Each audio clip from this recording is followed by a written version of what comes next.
En fait, c'est parti d'une blague, c'est parti de petits montages et de petites blagues, et vous êtes en train de devenir des entrepreneurs, quoi. Ouais, c'est incroyable. Dans le rap, on a trop de chance, c'est qu'il se passe toujours quelque chose. Je m'en bats les couilles, frère. Oh putain. Caris.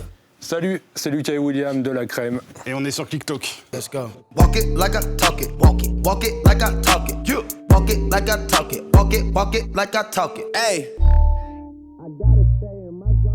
Comment ça va, Lucas et William? Très bien. Très bien. Exceptionnellement, je vais pas faire de présentation. Ok. Vous allez vous présenter tout seul. Est-ce que vous pouvez vous présenter? Je m'appelle Lucas. On vient de Lyon, je parle pour nous deux. Et du coup, on fait des détournements sur Internet, sur Instagram. Voilà. Sur YouTube un peu maintenant. Ouais, sur YouTube aussi, c'est vrai. Et donc, il me semble que dans vos deux parcours, toi, Lucas, t'es passé un peu plus par des médias rap. Ouais. Et toi, William, t'étais plus monteur et graphiste, quelque chose comme ça? Je suis passé un peu, j'ai fait une formation en graphisme, mais je suis aussi passé par des médias rap parce que je travaillais aussi au KLM. Et Lucas a fait plus école de radio, je crois, c'est ça. Ouais, j'étais animateur radio sur Génération. J'ai fait des stages aussi dans pas mal de radios chez Move. Voilà. Mais j'ai vraiment travaillé sur Génération en tant qu'animateur à Lyon. Et avec ces deux forces, vous avez lancé une page d'abord Instagram qui s'appelle La Crème. Ouais, c'est ça. Est-ce que vous pouvez expliquer ce que c'est? Alors en gros, on fait ce qu'on appelle du détournement urbain, c'est-à-dire on fait en gros un peu des montages, des mèmes, et basé surtout sur le monde du rap. Bah, c'est très drôle, ça marche très bien. On regarde à quoi ça ressemble.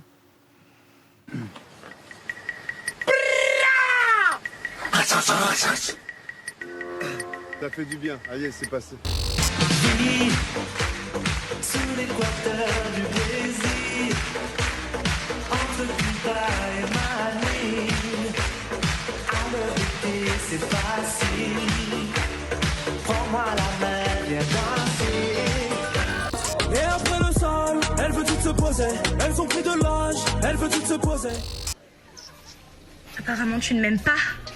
C'est quand même pas des choses à dire. Une autre que t'aimes. Tu parles avec une Anissa. Vas-y, gueule-les à tout le monde, allez plus fort. Mais moi je m'appelle Weshden. Prends tes caleçons sales et hors de ma vue. Oh non!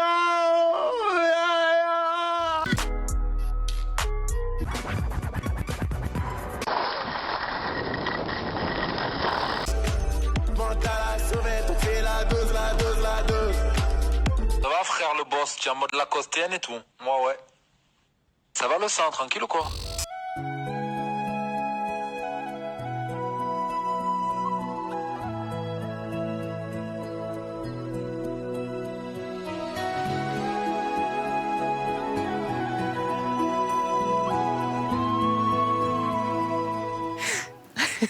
Celui avec la crème, vraiment, il est La incroyable. crème Titanic, je crois que c'est mon préféré. Je l'aime trop aussi. Comment vous définissez, les gars, un mème? Comment ça se définit un mème? En fait, je pense que c'est un moment, une réaction qui peut être détournée. C'est une phrase qu'on peut mettre dans plein de situations et que du coup on peut détourner au max. Ouais, dont le sens original a été un peu changé pour... en fait, c'est le public qui va se réattribuer une séquence pour en faire ce qu'il veut, la changer, faire passer d'autres messages, faire rigoler. Et un mème, c'est un peu comme un virus d'Internet, quoi. Ça se répand, tout le monde le prend à son compte, tout le monde en fait ce qu'il veut. Et, enfin, quand je dis virus, pas virus informatique, mais plus virus qui se transmet et qui va être utilisé et repris par tout le monde. Qui fait plus rire que le Covid, quoi. Ouais, c'est ça. Exactement. C'est un gentil virus. Comment vous avez lancé la page? C'est quoi le premier mème que vous avez détourné, ou c'est quoi la première séquence que vous avez postée sur les réseaux? Alors, avant de créer La Crème, on était partis en vacances pour mes 30 ans en Hongrie. Et c'était en 2017 pendant les élections présidentielles. Et du coup, on a fait une série d'affiches présidentielles avec les rappeurs. Et en fait, là où on a eu de la chance, c'est que ça a pris directement. Et en fait, j'ai l'impression que c'était un moment aussi où il y avait très peu de détournement sur le rap. Avant, vraiment, quand on a sorti ça, les gens ils étaient là, c'était presque, je crois en tout cas, j'ai jamais fait. Donc je pense que c'est pour ça que ça a autant pris. Je pense que maintenant, un compte qui démarre maintenant, il envoie à un média, le média a déjà vu ça, Et donc, du coup, ça a pris directement. Je m'en souviens, il y avait Fianso qui avait partagé ça sur Instagram. Et on avait, avec ce montage, j'avais fait genre 20 000 likes. Et on était comme des fous, en mode 20 000 likes pour un truc qu'on a fait tous les deux. On trouvait ça incroyable. Ouais, on trouvait ça fou. Et justement, vous vous concentrez énormément sur le rap. Vous détournez des passages d'interviews de rap, de séquences. Est-ce que, à la base, vous venez de ce milieu-là? Est-ce que vous écoutez du rap ou est-ce que vous êtes plus passionné par tout ce qui se déroule autour sur les réseaux? Non, on est des vrais fans. Des vrais fans de rap. C'est la musique qu'on a écoutée depuis qu'on est... En fait, de base, on est vraiment des grands fans de rap. Enfin, je me verrais pas. En plus, ça serait trop chiant si on détournait des trucs qu'on n'aime pas. Enfin, ouais, comme si là, on se mettait à faire de la K-pop alors qu'on n'y connaît rien, quoi. Ce serait opportuniste et je pense qu'on serait moins pertinent en plus. Et en plus, je pense que ça se voit qu'on a cet ADN aussi à travers les montages, à travers les refs, à mon avis. Je pense. Et ouais, c'est vraiment une musique qu'on écoute. Et on est aussi arrivé au bon moment, je pense. Parce que, du coup, comme je te disais, le rap, c'est un peu démocratisé dans les mèmes, tout ça. Après, on adore Internet et on adore surtout le rap et Internet. Je trouve que c'est trop bien parce qu'un mec qui fait du détournement de chansons françaises, par exemple, il a rien à faire. Dans le rap, on a trop de chance, c'est qu'il se passe toujours quelque chose. En fait, il y a toujours un truc qui arrive, il y a toujours ce rappeur qui a fait ci, il y a toujours lui qui a sorti ça, il y a lui qui a fait une boulette là, il y a toujours un truc qui se passe. Et je pense ceux qui font ou qui écoutent de la chanson française, ils doivent s'ennuyer par rapport à ceux qui écoutent du rap et qui sont dans le milieu rap. Il y a toujours... Faut remercier les rappeurs de nous donner autant de matière pour travailler. Justement, c'est qui pour vous le plus gros producteur de mèmes? Kobalade, je pense qu'on peut se le dire. C'est Kobalade. Je pense que... Clairement. En un an, il a pété les scores, il a écrasé tous les autres. Mais ce qu'il fait, c'est toujours... tout le monde l'aime bien en plus. Tout le monde l'aime bien parce que ça se voit qu'il est là, il fait son truc, il est naturel. Et il nous donne des séquences. Nous, dès qu'il y a un truc de Koba, c'est du pain béni pour nous. On sait qu'on va faire un truc dessus et voilà. Oh non! Justement, est-ce que vous pensez que s'il n'avait pas toutes ces séquences méga mémables, est-ce que vous pensez qu'il aurait eu moins de succès dans sa musique? Je suis pas sûr. C'est vrai qu'il a plus de retentissement, mais il y avait quand même son flow unique et sa façon de rapper unique qui a marqué tout de suite avant que ça devienne quelqu'un des mêmes. La voix, d'ailleurs, c'est un de nos... Ouais. On avait fait le détournement avec la voix d'Homer Simpson au début où il était connu. C'est le premier montage qu'on a fait sur Koba, ça. Ouais. Je me rappelle, j'avais rien, je traînais tous les jours dans le bas de set. J'enchaînais, j'en surjoint. Quand j'étais chou, j'allais voler. En cours, j'étais plutôt violent. En aucun cas, je me laissais faire. J'avais toujours ce qu'il faut, souvent apprécié par toutes les filles. Et non, moi j'aime beaucoup Koba en tant qu'artiste, même sans le côté même. Ouais, je pense que ça lui a peut-être donné un petit truc de sympathie plutôt que ce qui a fait sa carrière. Je pense pas. Et je pense, comme disait William, c'est le flow c'est son flow, sa voix un peu qui sortait de l'ordinaire, qui a fait ce qu'il est devenu maintenant. Et ça lui rend un côté sympathique, toutes les interviews à côté. Mais c'est pas ce qui a fait sa carrière, à mon avis. Et est-ce que vous pensez que parfois, le fait que justement les mèmes ils soient aussi... Enfin, c'est viral comme pas possible sur Internet, est-ce que vous pensez que parfois ça peut remplacer carrément la promo musique à la sortie d'un album? Clairement. Je pense que la différence, c'est qu'un mème, enfin une blague en tout cas, une blague visuelle, c'est viral. En fait, donc c'est un peu ça, tu vas pas repartager, à part si tu es vraiment fan du gars. Je sais pas, par exemple, Click qui dit ça est sorti, tu vas le mettre en story si tu es vraiment fan du gars, mais si t'es pas fan ou... Tu vas pas aller le mettre en story avec des bonhommes qui pleurent ou des trucs comme ça. Et l'avantage d'un mème ou d'un détournement, c'est qu'en fait, tu vas le mettre en story. Donc, du coup, ça va devenir plus viral. Donc, ça va être plus cool. Plus de gens vont le voir. Et du coup, en fait, ça fait plus limite de promo au gars parce qu'il y a le même message qui ressort. On sait pareil qu'un autre média. On sait pareil que le mec qui a sorti cet album-là. Sauf que c'est fait de façon marrante. Donc, en fait, c'est une sorte de promo virale. Je pense que c'est clairement de la promo. Ouais, ça fait pas tout, ça rajoute, mais c'est une autre forme de promo. Après, ça dépend du message que veut faire passer l'artiste. Par exemple, un artiste qui va sortir un album très mélancolique, il va pas forcément vouloir communiquer là-dessus. Enfin, ça va pas forcément...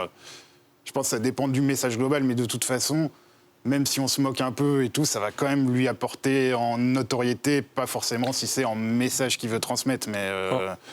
Ouais, par exemple, Booba, quand il fait ses clashs et qu'il se montre de façon... je sais pas, il fait des vidéos super bizarres. Ça marche très bien. L'heure, la date, tout ça, c'est des trucs qui sont restés maintenant. On attend la date, l'heure, le jour, part d'arbitre, octogone. Bah, au final, c'est pour ça que tout le monde parle de Booba aussi. Booba, il est clivant et c'est ce qui fait sa force. C'est moi je l'aime pas, moi je l'adore, et il est comme ça. Et toutes les communautés de moi j'aime pas et moi je kiffe en parlent. Et en plus, finalement, et tout le monde se réconcilie aussi sur sa musique à la fin, tu vois. Parce que quand l'album est sorti, tout le monde a écouté Booba. En vrai, tout le monde a écouté Booba. Donc ouais, en tout cas, je pense que si c'est ça la question, je pense que ça lui sert, ouais. Son compte Instagram à Booba, c'était une source d'inspiration pour vous ? À l'époque, ouais. Pas, je sais pas, tu veux dire quoi par source Est-ce que vous d'inspiration ? alliez puiser ce qu'il postait ? Est-ce que dans ses stories, comme il reposte énormément de choses, Ouais, il repostait ? Pas spécialement, parce que c'était lui aussi qui nous repostait et tout, mais par contre, sur tout ce qu'il a fait autour, sur la date, l'heure, ça c'est sûr qu'on prenait, c'est sûr qu'à l'époque, sur le compte Instagram de Booba, il y avait plein de trucs, et il y avait des trucs sur lui aussi qui faisaient beaucoup, beaucoup parler, donc ce qui fait que c'était facilement détournable, et lui, en plus, aimait beaucoup le montage, donc voilà. Les gens qui font des mèmes, évidemment, ils s'inspirent de ce qui se passe dans le rap, sur les réseaux et tout ça. Mais la tendance, elle s'inverse parfois. Il y a aussi des artistes qui viennent puiser dans des mèmes directement. Il y a eu ce passage-là chez Click. On peut plus jouer au foot en salle. Ça te fait quoi, toi ? Bah, en vrai, la vérité, la vraie vérité, je m'en bats les couilles, tu vois. Ouais, tu vois, c'est fou comme ça. Bah, on parlait des mèmes, tu vois, le je m'en bats les couilles, tu vois. Tu peux le prendre, tu peux dire n'importe quoi. Tu peux dire moi quand je pense, enfin tu dis moi quand je vais, je sais pas, je l'ai pas là le même, mais tu vois, tu dis quelque chose et tu mets je m'en bats les couilles, et c'est toujours plus drôle qu'une vanne comme ça, sans ref. Tu vois, le fait qu'il y ait cette référence, ça rend le truc encore plus drôle. Et ça a été repris par Weshden dans Anissa. Ouais, dans le clip. Ouais. En vrai, de vrai, je m'en bats les couilles. Ah ouais, je l'ai même pas vu ça. Hors de ma vue ? Je suis hors de ma vue. Non mais vous savez quand même que c'est pas du tout français. En vrai, de vrai, je m'en bats les... C'est parce qu'elle avait oublié la vérité, la vraie vérité, que je l'avais pas. J'avais même pas vu. Moi, je l'avais capté, j'en avais parlé avec quelqu'un qu'elle avait repris. Je l'avais même pas capté. Mais du coup, ça s'inverse, quoi. Ça fait un cercle où les rappeurs se font mémer, les mémeurs se retrouvent dans des trucs de rap. Et vous avez certainement vu la fameuse interview de Mouloud qui a dépassé les frontières. It's cool, man. Got red bottoms on. Life is good. You know what I mean? Et ça a été repris dans un morceau de Future. Ok. Ah ouais? Man, a house in Rosewood, this shit too plush. It's cool, man. Got red bottoms on. Life is good. You know what I mean? C'est incroyable. Donc en fait, c'est un cercle, quoi. Mais c'est pour ça, en plus, ce même, il est international, parce qu'il se passe rien, en fait. On ressent juste... on ne sait pas trop ce qui se passe dans ce même, donc, et vu que personne parle français, ou enfin, il n'y a personne qui parle surtout, il est facilement détournable et tout le monde peut se l'approprier, à ce moment-là. Est-ce que c'est devenu un petit peu une jauge de popularité? Plus t'es un mème quand t'es rappeur, plus t'as de la popularité? Un peu, après ça peut pop de n'importe où les mèmes, c'est ça, c'est... Tu vois souvent que quand les gars essayent de faire un truc pour faire un mème, ça marche pas forcément, et quand c'est pas prévu, ça part. Mais c'est vrai que je pense que c'est un peu en escalier, c'est plus t'as de notoriété, plus les gens vont voir, et plus il y a de chances que ça parte en mème. Mais ça peut très bien partir de pas grand-chose, et suffit qu'un gros tweetos reprenne le truc, fasse une blague, et ça peut partir en mème. Mais surtout, parce que par exemple, on parlait des interviews justement de Click, celle de Il est où Mouloud, par exemple. Mais j'ai une question, mec, à part ça. Vas-y. C'est bizarre que moi je te pose une question. Pourtant, c'est ton job, mais... Il est où Mouloud? Il est... je sais pas où il est là, où on se parle. Ah. Il va venir après ou quoi? Je sais pas. Le rappeur n'est pas méga connu ou quoi. C'est Makala, ouais. Ouais, Makala, il n'est pas super connu.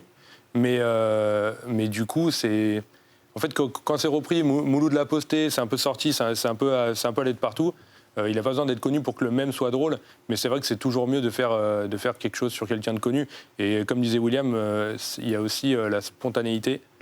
C'est quand on voit que quelqu'un essaye, fait exprès pour que ça devienne un mème et tout, ça devient même plus... c'est plus gênant qu'un vrai mème, c'est moins naturel, je pense que ça marche pas. Ouais. Les gars, ça se voit, vous connaissez le truc par cœur. Vous êtes des experts. Du coup, je vous propose qu'on fasse un petit jeu. Allez. Ok. Pour savoir lequel de vous deux connaît le mieux le domaine des mèmes. Faut qu'on fasse quoi, on répond le plus vite possible. Alors, je vais vous dire des phrases ou des expressions qui ont été des mèmes à un moment, en essayant de ne pas mettre de ton du tout. Et vous devez me dire le premier. Vous devez me dire d'où ça vient. Le plus vite possible. Hein. Ouais. Gna gna gna. La fouine. C'est Lucas, de peu. Lucas, ok. Je suis dans mon dressing. Ah. Gna gna gna. Je m'en bats les couilles, frère.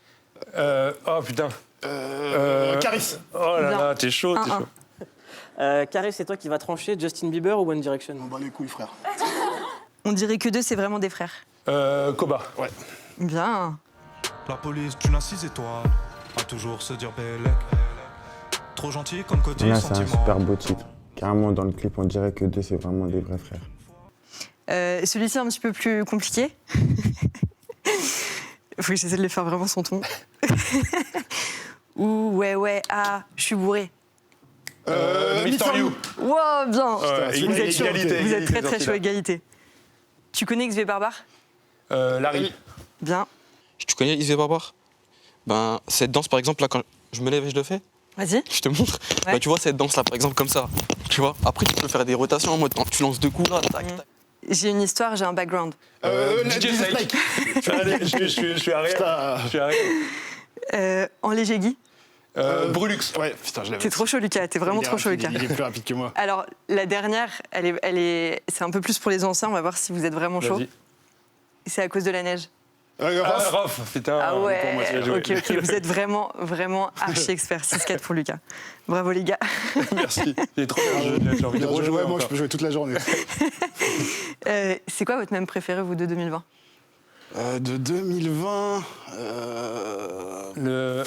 J'ai envie de dire le Koba. Moi, je pense le Koba où il fait un son en 1 heure chez Bouscapé et j'arriverai pas à le refaire là maintenant. Mais ouais, quand il crie comme ça derrière le micro, je pense que, enfin, dès que je l'ai vu, je me suis dit, il est incroyable ce moment. Oh non. Vous vannez tout le monde, en soi, sur votre compte, gentiment, c'est vrai, mais vous vannez tout le monde. Est-ce que vous avez déjà eu des embrouilles ou des gens qui vous ont dit de retirer des trucs, ou est-ce qu'il vous est arrivé des histoires un peu bizarres? Non, franchement, on essaye d'être assez bienveillants, donc après, à partir de là... En fait, le truc, c'est que comment nous, on traite l'info. En fait, on traite un peu l'info comme un média qui dit est-ce que je parle de ça ou pas. Donc, du coup, on fait rien parce qu'en fait, on tacle, mais vraiment gentiment. Parce qu'en fait, déjà, on tacle souvent sur des moments promo de la personne. Donc, au final, ça lui fait de la promo aussi à elle. On fait rien quand il y a un truc bizarre, quand il y a des bagarres, quand il y a des sextapes, quand il y a des... s'il y a des trucs qui sortent comme ça et qui mettent vraiment à mal le rappeur, en fait, on n'est pas là pour ça. Et comme je t'ai dit aussi, on écoute beaucoup de rap. Donc, ces gens, on les écoute. Et ça nous fait même pas plaisir. Et si c'est pas un peu fin, s'il n'y a pas un truc un peu marrant, un peu cool, si c'est juste le vanner pour mettre le gars à terre, ça nous intéresse pas. On trouve pas ça, en plus, sans parler de ça, on trouve pas ça vraiment marrant, tu vois, de vanner pour vanner. S'il n'y a pas un petit truc derrière, on réfléchit beaucoup à ce qu'on fait, est-ce que ça on le fait, et qu'on a une vanne qui est trop hard, on la met pas, c'est pas notre but. Hein. Et puis les rappeurs, je pense, ils ont vraiment compris que ça leur servait, que c'était dans leur intérêt, qu'on fasse des blagues, qu'on rigole, que de toute façon maintenant ils ont des équipes derrière eux, que si jamais ils le prennent mal, ils vont lui dire oh, t'inquiète, ça fait du bien, ça parle de toi, l'important c'est qu'on parle de toi. Et en plus, on n'a aucun mal. En vrai, si un rappeur nous dit un jour je veux plus, On va pas être là, on te fait quand même. Ou, ouais, c'est ça, si un jour on est... rien. En vrai, si vraiment... On peut comprendre hein, si quelqu'un le prend mal. Nous, on essaie de faire au mieux, d'être le plus bienveillant possible. Après, si tu le prends mal, tu le prends mal. Je pense qu'aussi, les rappeurs, s'ils le prennent mal, ils ont à perdre aussi au niveau de la promo, de la viralité, comme on disait. Mais après, on peut comprendre, on est ouvert là-dessus. Hein, on te tacle, on essaie d'être le plus bienveillant possible. On te tacle entre guillemets, bien sûr, d'être le plus bienveillant. Si tu le prends mal, tu as juste à nous le dire et on te... Mais c'est vrai que ça peut énormément servir à certains rappeurs. Il y a le jeune rappeur qui s'appelle Bigor, qui vient de la cité de Maes, au Bedot, qui a lancé le UO. Et lui, par exemple, ça lui a énormément servi parce que juste après, il a signé. Il a même quand on est allé l'interviewer au Bedot, il avait déjà prévu de labelliser plus ou moins le UO. Il voulait en faire quelque chose, il voulait que ce soit sa gimmick à lui. Il a fait, bon, malheureusement, c'est Maes qui l'a récupéré. Finalement, c'est très affilié à Maes, mais... c'est affilié à Sevran, en vrai. C'est Bigorneau. Salut Bigorneau. Au Bedot, je sais pas, il y a un truc de particulier. Déjà, il y a... Ça, je le trouve... Il y a personne qui va te le faire. Tu viens au Bedot... Ça, c'est la spécialité ici. Guerre, ça. Tu viens à la cité, tout le monde sait que t'es là. Tu vois, ça m'a répondu. Et vous en avez fait ça? Ouais, on avait fait quoi? Là, ça c'est une mugilette des bois. Petit oiseau, là, c'est bon avec là, avec coucou. Non, ça c'est un galopio, ça. Galopio, tu rigoles ou quoi? Quand il coucou le port, il craque la tête. Bah non, mais je te dis que c'est une musilette. C'est un galopio, la rigueur, une piste Tourelle des Prés. Je te dis que moi, c'est... Ah bah non, c'était Gérard. C'est quoi pour vous le conte de Même qui est incontournable? Le conte le plus connu, c'est Yougnat, qui est énorme. Après, en Même... Est-ce qu'il y en a vraiment d'autres Il y en a pas, il y en a plein, mais j'ai l'impression qu'ils sont un peu dans la même lignée que... Il y a qui fait des trucs de contenu vraiment originaux. Je sais pas, en termes de mèmes, c'est je pense que... Comment il s'appelle celui qui est... Il y en a un qui est marrant là sur Twitter. Théorus. Théorus, Théorus, il est chaud. Ouais, c'est pas mal. Il rotoscope des trucs et tout, c'est bien ça. Ouais. Et vous avez décidé de pas de vous éloigner du montage et vous vous êtes pas éloigné des mèmes, mais en tout cas, vous avez lancé une série qui s'appelle Sku, où vous détournez des punchlines de rap. On regarde à quoi ça ressemble. Tu veux mon pardon, t'auras mon crachat, royaume héritier de Mufasa. Regarde Simba, toute cette immensité baignée de lumière est notre royaume. Et un jour viendra où tu seras roi toi aussi. Et tout ça m'appartiendra. Absolument tout. Et l'endroit qui est dans l'ombre aussi. Non mon fils, là-bas c'est Sevran. Tu ne dois jamais y aller, tu m'entends? C'est le but de continuer de faire plutôt des animations comme ça et des projets... Nous, on essaye d'upgrade un peu le média. On va garder la base qui est Instagram, où on fait nos montages, tout ça. Et on essaye d'arriver sur YouTube avec des programmes un peu plus quali. Du coup, ça, on le fait avec nos potes de Biscuit Studio, qui font l'anime, qui font plein d'autres choses. Et on va essayer sur YouTube, on va essayer vraiment de rester sur quelque chose d'un peu plus quali. Là, on réfléchit... Ça devrait bientôt arriver, petit exclu. On devrait faire des interviews de rappeurs un peu décalées d'ici pas longtemps. Et puis on réfléchit à plein d'autres programmes. Il y aura aussi de l'animation, il va y avoir plein de choses. Là, il faut surveiller. C'est ce qu'on développe en ce moment, là, le YouTube. Ouais, en fait, le but, c'est de devenir un média un peu original, de ne pas faire comme tout le monde, comme on disait. Justement qu'on peut traiter l'information de manière différente. Tu vois, quand je disais qu'il y en a un qui peut sortir un album et tu fais un montage, t'as la même news, mais sauf qu'elle est faite de façon différente. On va essayer de rester dans cet ADN. On fera toujours du montage. On fera toujours ça et on essaie de changer. On a sorti Sku. On va faire d'autres trucs encore avec le Biscuit Studio aussi. Et on continue. Et comme disait William aussi, on va essayer de sortir des capsules. Tout ça qui ressemble toujours avec l'identité à la crème, mais en essayant de devenir vraiment un média. En fait, c'est parti d'une blague, c'est parti de petits montages et de petites blagues, et vous êtes en train de devenir des entrepreneurs, quoi. Ouais, c'est incroyable. On essaye. C'est incroyable. Vous avez le meilleur job. Ouais, c'est vrai que c'est tranquille. Ouais. Il est vraiment bien. Surtout qu'on travaille sur ce qu'on aime.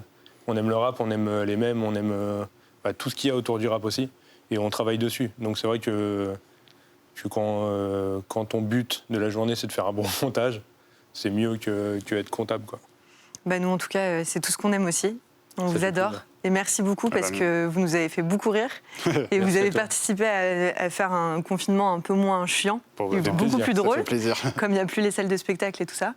Donc merci beaucoup Lucas, merci beaucoup Eliane. Et ben merci à toi. Merci d'être venu ici. Merci beaucoup. Merci. It's cool, man. Got red bottoms on. Life is good. You know what I mean? Like, 100,000 for the cheapest ring on a nigga finger, little bitch. Ooh, I done flew one out to Spain to be in my domain, automata, bitch. Ooh, dropped $3 on the rain, cause it been the truck, little bitch. Ooh, I was in the trap, serving cocaine, they ain't been the same since. Ooh, granted, she was standing right there while I catch a play on the brick. Ooh, I made them little niggas go haywire, Taliban in this bitch. Ooh, I done been down bad in them trenches, had to ride with that stick. Ooh, who gave you pills, who gave that dust? Pluto sent you on the lick. Ooh.